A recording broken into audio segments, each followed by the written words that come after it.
Ada seorang doktor lulusan S3 dari universitas ternama di Bandung menulis buku tentang pentingnya investasi hidup dan pendidikan.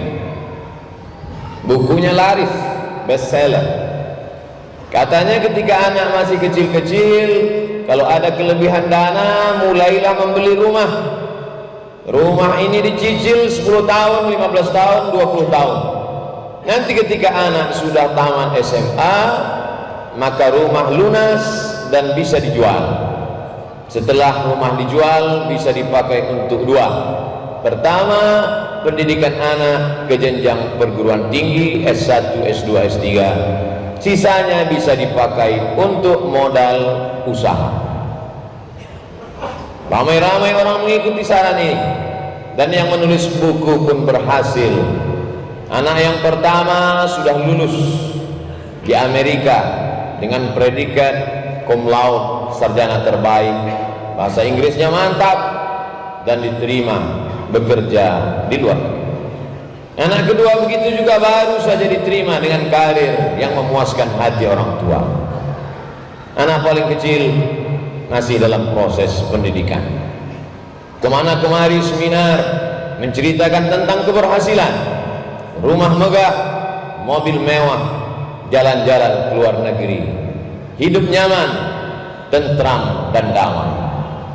Tapi rupanya Allah Subhanahu wa ta'ala ingin menyentuh yang selama ini belum tersentuh. Ada sesuatu yang tak pernah terpikirkan, tapi Allah berkuasa untuk membuatnya datang dan tiba tanpa diundang. Tanpa terlintas di pikiran, istri pun jatuh sakit. Ketika istri sakit, masuk rumah sakit di ruang ICU. Saat itu dihubungilah anak yang pertama. Ibumu dalam keadaan sakit, nah, 9 bulan 10 hari kau dikandungnya. Dengan tetes peluh keringat dan air mata meregang nyawa kau keluar dari rahimnya. Apa kata si anak? Aku tidak bisa karena ada rapat penting, meeting yang harus dikerjakan, dan saya tinggal di negara yang sangat disiplin. Aturan tidak membenarkan untuk pulang ke kampung halaman. Anak kedua pun dihubungi. Bagaimana ini ibumu dalam sakit keras, orang lain tak dapat menghibur hatinya. Nampaknya inilah pertemuan terakhir andai kau pulang. Anak kedua berkata, ayah, aku tidak bisa pulang karena aku baru saja diterima bekerja di perusahaan ternama. Ini masa depanku, ini karirku. Maka hari-hari pertama kerja ini tidak boleh absen. Dan ini negara sangat disiplin.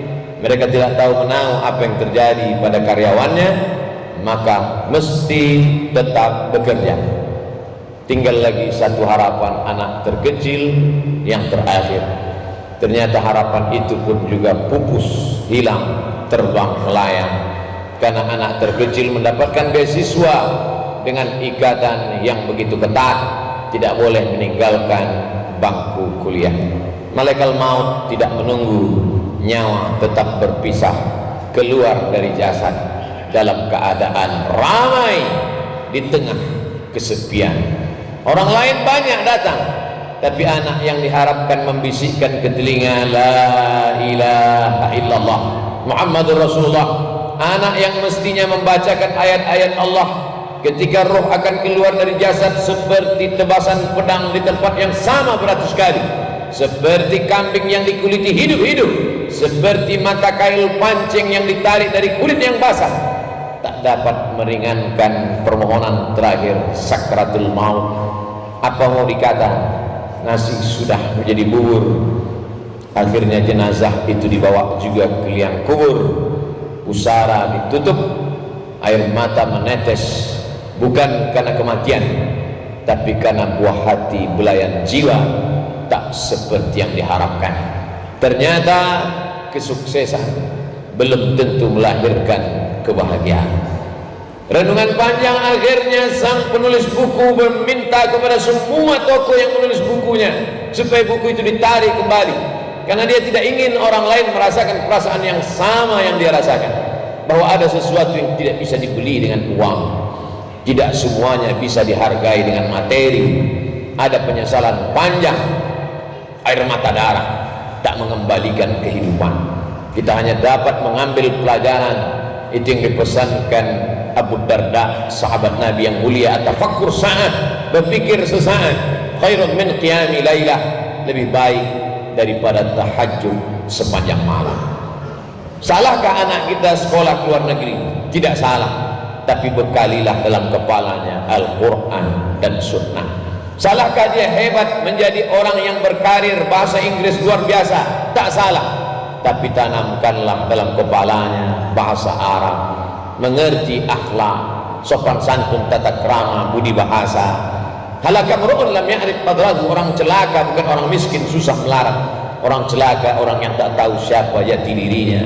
Kenalkan dia bahwa kita adalah orang Minangkabau yang dalam satu hembusan nafasnya dia berkata tentang agama dan adat istiadat.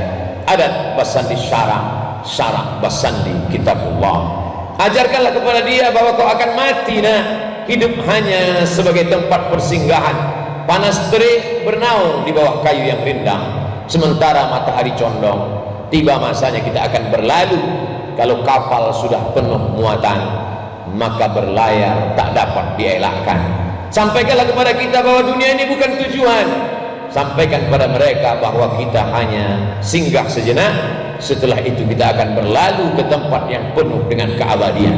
Sehingga dengan demikian dia menjadikan dunia ini hanya sebagai jembatan. Ad-dunya balaghun ilal akhirah. Dunia hanya penyampai kepada tujuan akhir.